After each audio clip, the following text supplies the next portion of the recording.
Hi friends, നമുക്കിന്നൊരു ഡേറ്റ്സിൻ്റെ recipe ആയാലോ. വീട്ടിൽ നോക്കിയപ്പോഴാട്ടോ ഡേറ്റ വറായ ബിസ്ക്കറ്റ് ഇരിക്കുന്നത് കണ്ടേ, അങ്ങനെ ചെയ്തതാട്ടോ.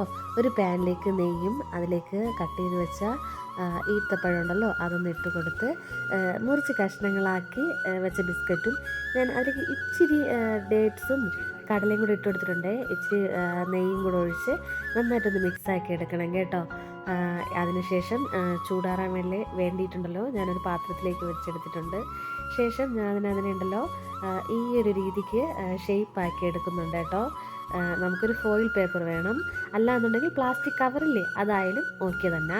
ഞാനൊരു ഭംഗിക്കാട്ടോ ഡെസിക്കേറ്റഡ് കോക്കനട്ടും കൂടെ യൂസ് ചെയ്തേക്കുന്നത്. ശേഷം ഇതൊന്ന് കവർ ചെയ്ത് ഒരു 3 മണിക്കൂറെങ്കിലും ഫ്രിഡ്ജിൽ വെക്കണം കേട്ടോ. ഫ്രീസറിൽ വെക്കേണ്ട ആവശ്യമില്ല. ശേഷം നമുക്കിതിങ്ങനെ കട്ട് ചെയ്തെടുക്കാം. നല്ല ടേസ്റ്റിയാണ്, ഒപ്പം നല്ല ഹെൽത്തിയാണ്. കാരണം ഡേറ്റ്സ് കഴിക്കാത്ത കുഞ്ഞുങ്ങൾ പോലും ഇത് കഴിക്കും കേട്ടോ. എല്ലാവർക്കും ഇഷ്ടമാവും. ട്രൈ ചെയ്ത് നോക്കണം കേട്ടോ. എന്നിട്ട് ഫീഡ്ബാക്ക് അറിയിക്കണേ.